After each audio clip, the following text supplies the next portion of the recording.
सविलासमहामोह सविलासमहामोह ग्राहग्रासैककर्मणे ग्राहग्रासैककर्मणे.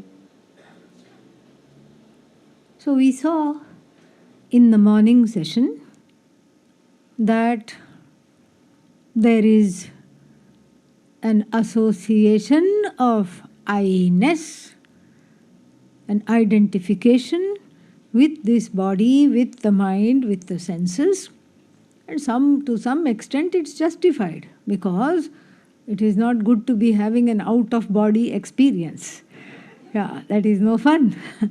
So some of it is what we call Ishvara Srishti, Ishvara's creation. 3 forms of identifications were discussed this morning. Just to recapitulate them, one is a natural identification. I was asked to repeat it again, so that therefore I am doing it. So, a natural identification that there is a appropriate subtle body for the physical body, and then there is an identification of that I-ness with the physical body, the subtle body, etc. And even the ignorance, the causal body, we take it as my ignorance. There also there is a mamata, means there is a my-ness. And then the other one is, the other kind of identification is born of the karmic residues from many, many lives. And so this entails why one is in this particular body, born in this particular country, born in this particular family at this given time. Karmaja tadatmya. Atadatmya, identification born of karma. Then finally what do we have? Bhrantija tadatmya, an identification based on what is Bhranti? Bhranti means delusion. The delusion is universal. If only one person had it, then Vedanta would not be sought after at all. Why? Because this is just one person's problem. If it is one person's problem, then we don't bother about it, because that one person goes and takes treatment and they are okay. We don't have to go anywhere. But this is universal, transcending name, time, transcending country, transcending gender. Everywhere you go, it's the same confusion where the I and the not I get mixed up. This is the delusion. And elucidating this delusion in verses 6 and 7 and partially also in verse 8, Swami Vidyaranya talks about 2 kinds of thought processes. This is a very important discussion. So, because this is the bread and butter of Vedanta, this is very, very important. 2 kinds of thought processes are there which we don't pay attention to. In a way, we are not aware of them. They are unbeknownst to us. One of them is called idam vritti. Idam vritti means an outward facing, there is no outward inward really. It's all pervasive, but from the standpoint of the ahankara, the I notion, the outward facing vritti or thought form, what does it do? It objectifies things in the universe outside this body. It also can objectify this body. The body also starts with the jagat. The jagat is part of this body. The body is part of the jagat. And so therefore, this is called idam vritti. Idam means this. So anything that I refer to by the term this cannot be I. This body. Correct? Yeah. This body means what? I am an observer of something. So how can I be the body when I am the observer? I am not the body, I am the observer. And so there is this vritti. This vritti means this objects that are covered by this cognition, this hall, this window, this door, this microphone, this chair, this table, all these things. This, and the whole thing is understood as with the pronoun this, meaning it is external to me.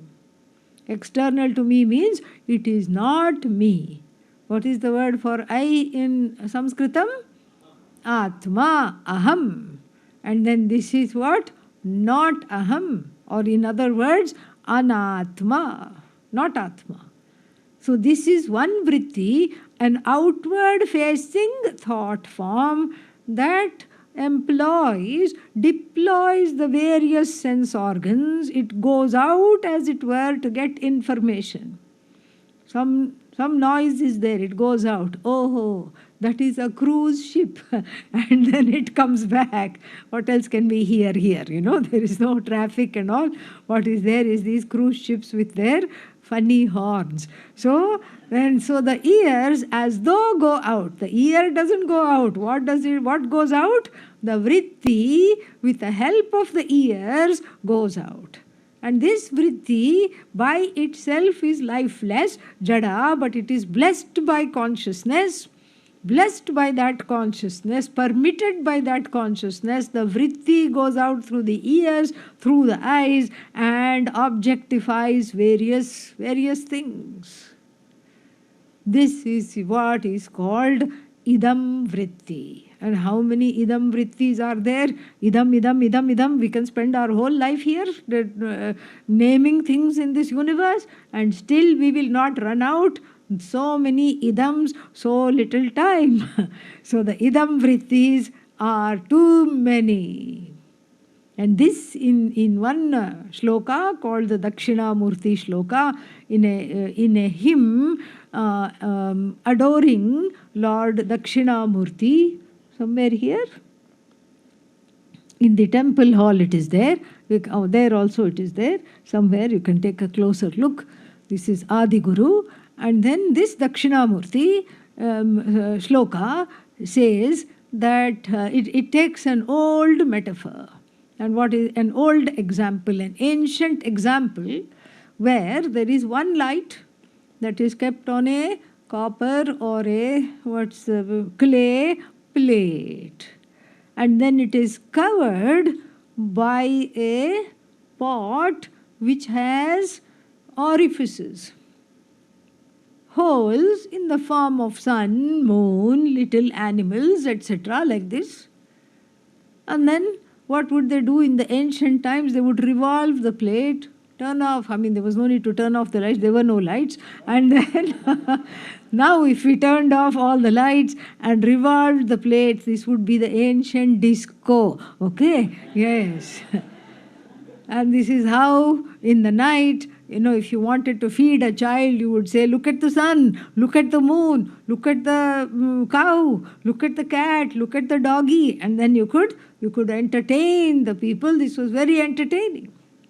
And so how many lights were there? How many lights? One light. And how many holes or orifices? Many. We can say 5. Nana chidra ghatodara sthita mahadeepa prabhabhaswaram. This is what is explained in this shloka. Jnanam yasya tu chakshura adhikarana dvara bahispandate. Bahihi spandate. It goes outwards. What goes outwards? Jnanam. This knowledge. The vritti is carrying knowledge. And so this vritti, which is capable of knowing, this thought form, goes blessed by consciousness, then blessed by the mind, then blessed by the sense of hearing, the sense of sight, etc., and envelops the object to be known and brings the information back, and then the ahankara, lazy fellow who hasn't done anything, hasn't gone out, hasn't done the work, sits there and says what? Janami iti. Janami. I know, I am the knower. Look at this ahankara, look at this ego. See why so much it is a troublemaker. Do you see that? Yeah. The vritti goes, brings the information, vritti dies away. No, it has fulfilled its purpose. And then some other person, namely this ego, the ahankara, the I notion, stands up and says, it's all me. I am the knower. I am the hearer. I am the seer. And so, what happened now? Now the second vritti is a different kind of vritti. The first vritti is what? Idam vritti. The second vritti is aham vritti. And here is our problem, here is our mix-up, and here is the recipe for drama in the life. Here is exactly the recipe for drama because there is a mix-up. We already saw how the work is done by the idam vritti, and who gets the credit? Aham vritti. The agent always becomes the I. Nobody says, oh, very good ear. Shabash, wonderful. You have heard something very nicely. Oh, wonderful eyes. Nobody does that. Everybody says what? I ikshe, shrinomi, jigrami, swadayami. This is what is said in the 10th verse there. I am the seer. I see, I hear, I go, I come, I know. I know. And so this ahankara is a insufferable know-it-all. It's the agent of all actions, self-designated. Nobody said, you please be the agent. Nobody employed it. Self-employed agent. Put its name there. That's all. I am the master, I am the knower. In other words, I am karta. And one thing is very clear to see in this discussion of the vrittis, the idam vritti, that is bahirmukha, meaning it is outward facing and it objectifies all the objects, and the aham vritti, which is inward facing and objectifies the I notion. Both of them are what? Kshanika. Both of them are kshanika, but due to our ignorance, we think the aham vritti is constant and the idam vritti alone is changing. Now I see the house, now I see the light, now I see the moon, now I see the stars, now I see the sun, now I see the trees. The objects keep changing, and in keeping with the objects that I objectify, the perceptive vritti also keeps changing, but the aham vritti seems to be constant, appears to be constant. But we cannot take the aham vritti to be Atma. That too is blessed by Atma. That too is blessed by consciousness to do its job of owning up the vrittis and the various perceptions within and without. And this is a beautiful setup here. And then the same thing we see in the introduction to the Brahma Sutra. Adi Shankara's introduction to the Brahma Sutra also talks about the exact same thing in slightly different language. There he says, Yushmad asmad pratyayayo pratyaya-gocharayoho vishaya-vishayinoho tamaf prakashavat viruddha svabhavayoho. This is how he begins. Again, there are two kinds of cognitions. The cognition of the object and the I cognition, the cognition of the subject. What do they have in common? What does the object and the subject have in common? The answer is nothing. So that you don't have to guess. I'll just tell the answer. What is the answer? Absolutely nothing. What is the I? Sentient or inert? Sentient. What are the objects that I cognize? Insentient. That is a very big difference. And then the objects are dependent upon me for their cognition and their existence. and the subject I is what? Self-cognized, self-evident, self-revealing. Second difference. What is the third difference? The objects are cognized by attributes. This is fat, this is thin, this is blue, this is red. This has a different texture. That sound is within these particular decibels. Objects are cognized. How? By name, by form. And name and form are what? Attributes. When you bring in name and form, we are bringing in attributes. So they are what? They have dharma. They have various dharma. Here is not right and wrong. Dharma here simply means attributes. They have various attributes. What? Objects of this vritti.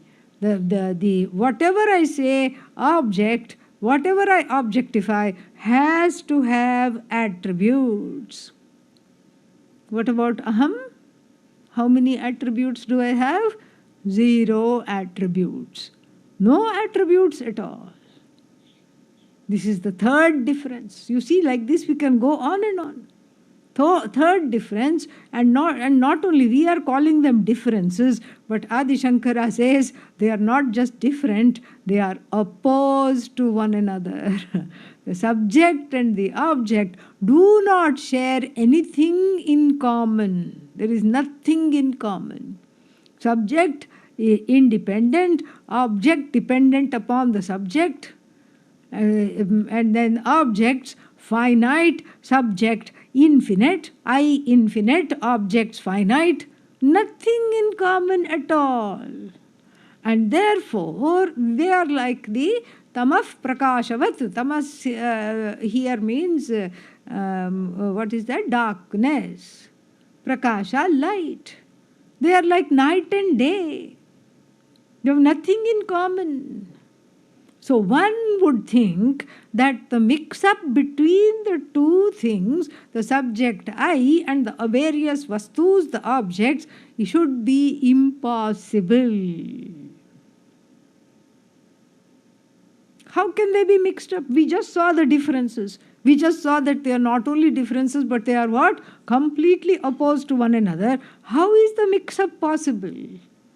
How is the I and the this? How can a wedding take place between the I and the this? Somebody wrote a poem. The owl and the pussycat went to sea in a little pea green boat.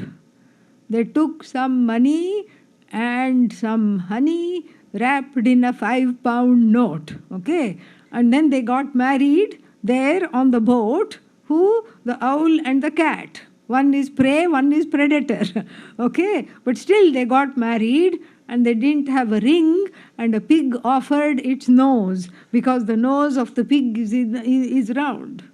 Even that seems impossible because this is a children's poem and it is just to, show some things, just to make the children rhyme and by heart this and say it. That's all. I suppose it doesn't have much of a meaning.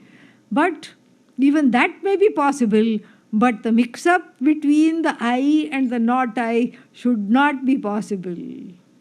But yet, Adi Shankara sadly concludes, Satyanrite mithuni kritya naisargiko ayam loka vyavaharaha. In terms of transactions, universally, each and every person, until one is exposed to this knowledge, mixes up the idam and aham. Even though they have nothing in common, they are like night and day, they are like the owl and the cat, still they are, as it were, mixed up. One is Vishaya, one is Vishayin, one is the knower, one is the known, one is Satyam, and the other one is what? Mithya. The other one enjoys a dependent reality on the other one, means the objects enjoy a dependent reality and the subject is independent of all of them, and yet there is a mix-up. And this mix-up is the cause of the drama. This mix-up causes us to lose the Rama. This is what happens. This is the mix-up that causes us to lose our sanity and fall into the trap of what is called samsara, some sorrow or the other all the time. Very, very sorry, I am a samsari. This is what we have to say. All the time crying, all the time. This mix-up is an extremely costly mix-up, and the removal of this mix-up is Atma knowledge, Atma Jnanam. The removal of this mix-up is equal to moksha. This is exactly what we have to understand. But how did this mix-up happen? The mix-up happens. This is how it happens. We don't even know how it happens, and the cause of it is Atma Ajnanam, taking myself, and this is what is called a mistake. Adhyasa. Adhi asaha. The projection. The mistaken projection. And our stock example is what? Rope, snake. That is our stock example. Rope, snake. The rope is not seen properly because of low light conditions. You see something that has 3 bends, Tribhangi it is. And then you look at it, you don't quite know what it is. What is the conclusion? Snake. This is a snake. We want to run away. But fortunately, everybody has what? Mobile phone, cell phone, hell phone, okay? And then what happens to this? It is not for phoning, it is for many, many other things. It has a flashlight. And then you shine the light. Oh, this is just a rope. What have you done? Aropa. That's why it's called rope, okay? Aropa means a superimposition. You have superimposed the snake, that is the fear of the snake, an object of fear in your head onto something that was there. Now, on an unknown rope, can you see a snake? No, because rope is also not known. Snake is also not seen. On a known rope, can you project the snake? No, because you know it as rope. The problem is because the rope is somewhat known. The adhishthana, the truth of the snake, which is the rope, the adhishthana is partially understood. And thereby we get into confusion. Similarly, the rope sthaniya, the rope, that which stands for the rope in the example is I. The I, you cannot say, is totally unknown. Because then if I ask the question, are you here? What will you say? Yes, not a resounding yes yet, but still I'm hopeful. I'll ask again next year. So, are you here? Yes, little better, much better. What makes you say yes? You didn't ask anybody, you didn't ask your neighbor, you didn't ask someone. You didn't phone a friend, am I here? Am I sitting in the satsang hall? No. You knew. That is because the I is self-revealing, thank God. So you already know I am is known. But please don't ask the next question, what I am. What I am means what? Then I'll have to ask, how much time do you have? Because a whole list of complaints will be there. Whole list of complaints. Once I was going by bus for 4-hour journey.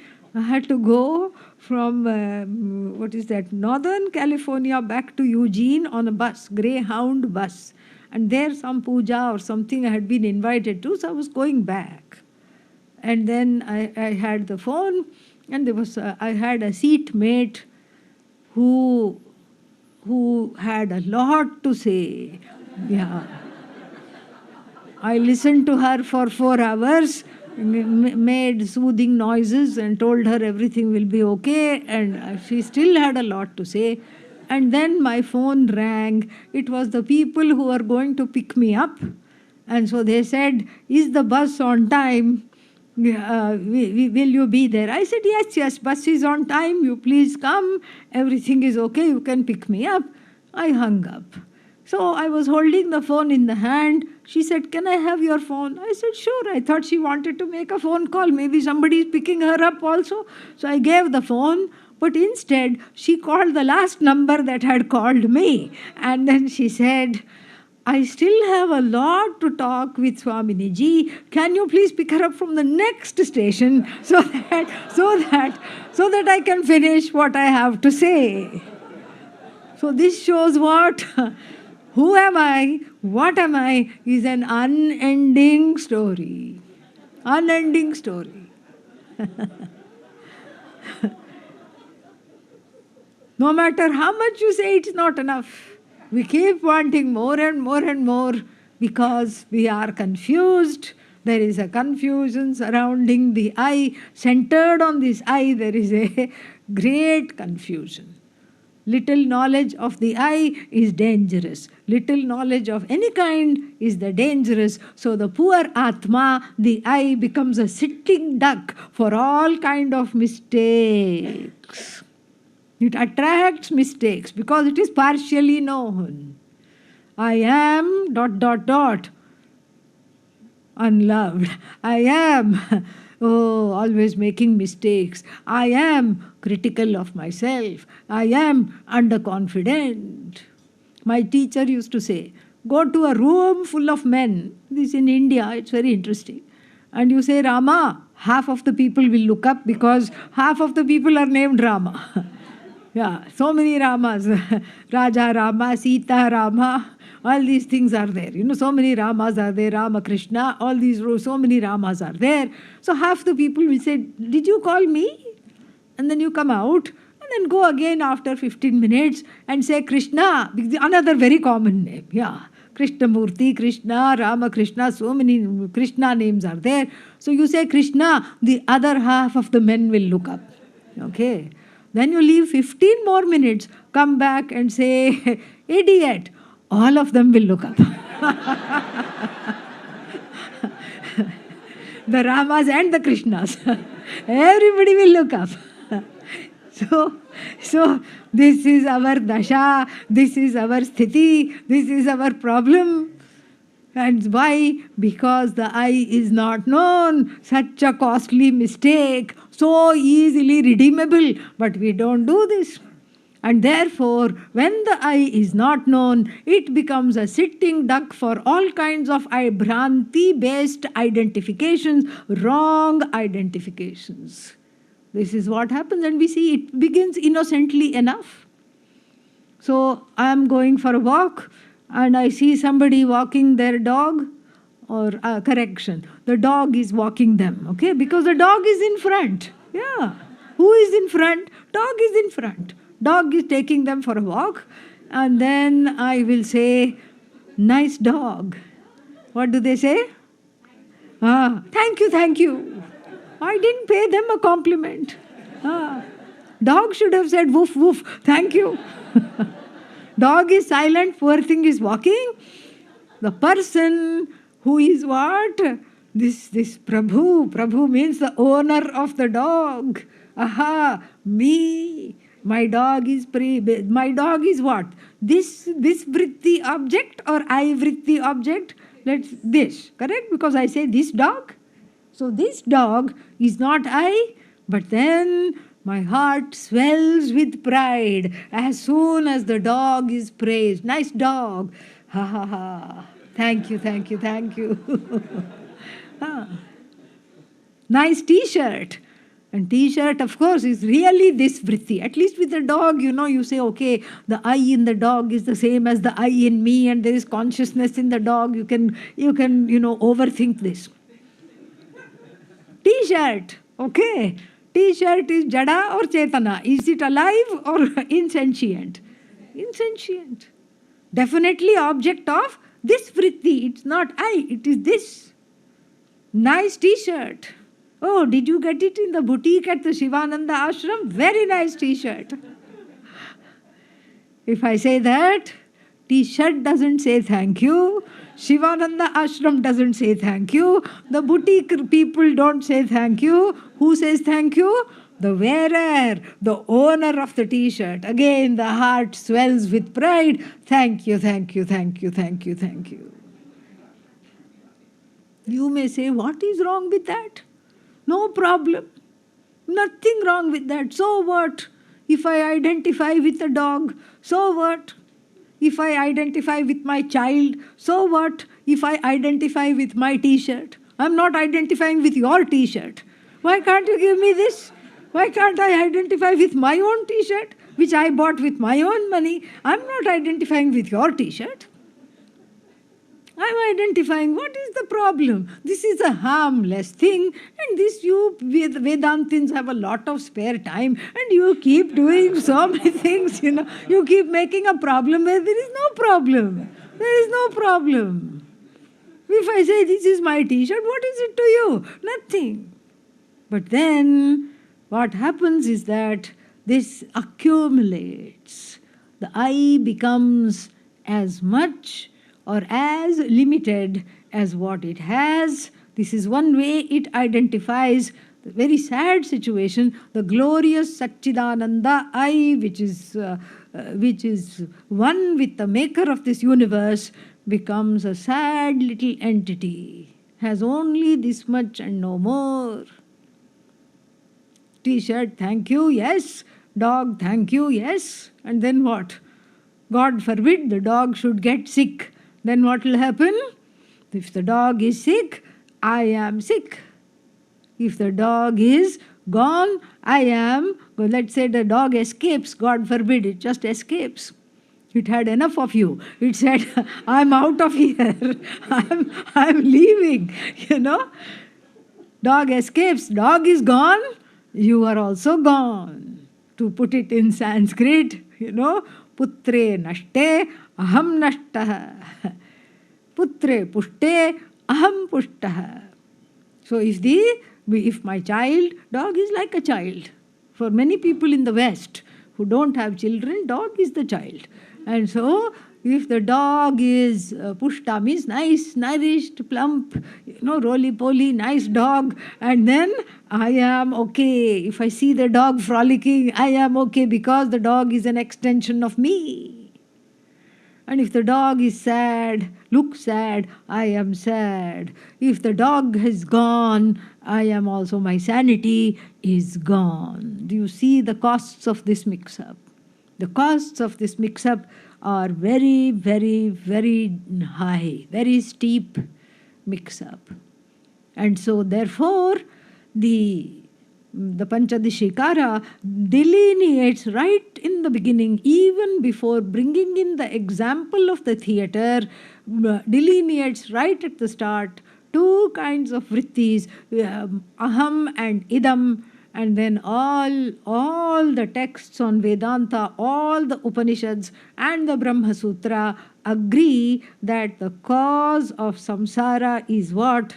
Is a sad and total mix-up between aham and idam.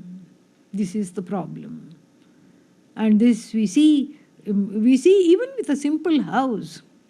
This is a true story. Back in the 70s, there were two friends, both of them were devotees of my teacher. That is how I know this story. They were two friends, very, very close to one another. One of them went away abroad and then gave his house on rent to his friend, on a very cheap rent. You are my friend, you just pay the basic things and then you just live here. I don't need to make a lot of money, I just want to make sure that it is maintained properly. And the husband and wife, the people who lived in the house, very, very happy. And they were singing the praises of this friend. Who does that? Who goes abroad and gives it on such low rent? Look at this house. It's just exactly what we need. It is wonderful. Look at the walls. They are so colorful. Look at the rooms. They are just right for our family, our children. Look, it even has a separate dining room, it has balcony, it has backyard, it has front yard. This is just a fantastic house. 3 years went by like this, and One day, a registered letter comes in the mail, and then what happens? They open the letter, and it is a title deed to the house. The friend who is abroad says, I'm not coming back. I have settled in Canada. I'm not coming back, and I know how much you enjoy this house. You please have this house. You take care of it. I don't want to sell it. I'm making enough money. How much ever is needed, I'm not going to come back. And you know you love this house so much. I would like to gift it to you. The husband and wife jumped 6 feet out of joy for 1 second. Yay, yippee, fantastic. Oh, I don't know, such a miracle. How lucky we are. Then they looked at each other and said, now that it is our house, let's go around and see what it is like with the new eyes. What is the new eyes? Aham vritti eyes, okay? Yeah, till now the house was what? Idam. This house. Then what has happened?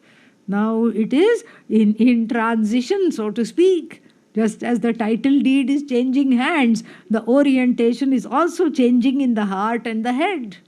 So they went around and said, did you notice this crack? The wife said. What? There is a crack? Where is the crack? Oh, this looks bad. I had never noticed this crack. This is from the ceiling to the floor. Oh no. Did you notice that there is some termites here? It looks like the termites are building the house. Oh, this friend turned out to be a corrupt thief, and maybe the house would not sell. That's why he's palming it off to us, and this is the terrible house. So for 3 years, what was a wonderful house then becomes what? A terrible house. Did the house undergo any change? No. What underwent a change was this house to my house to me house. Yeah, the house is as good as me. This is the problem, and therefore we have to understand the I not as the object of either aham vritti or idam vritti. We have to understand the I as Sakshi Chaitanya, that which is the observer of the aham vritti and the observer of the idam vritti. How to do that, we will see tomorrow. Om Purnamadav Purnamidam Purnat Purnamudachyate Purnasya Purnamadaya Purnamevavashishyate. Om Shanti Shanti Shanti. Harihi Om. Shri Gurubhyo Namaha. Harihi Om.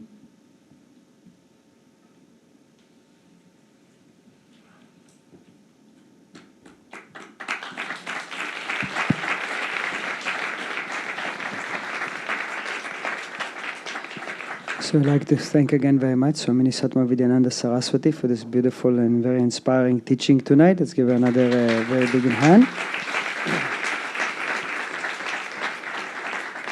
And Swamini Ji will continue the teachings tomorrow in the morning and evening satsang, and also with a midday workshop. So we'll go over the schedule for tomorrow. So tomorrow we'll be having the morning satsang here and continuing the teachings from the Panchadashi. At 8 o'clock we'll have the yoga classes. If the weather permits, we'll have an intermediate class on the beach platform and a beginner's class on the Bay West platform. And at 8:05 we continue with the study of the Brahma Sutras.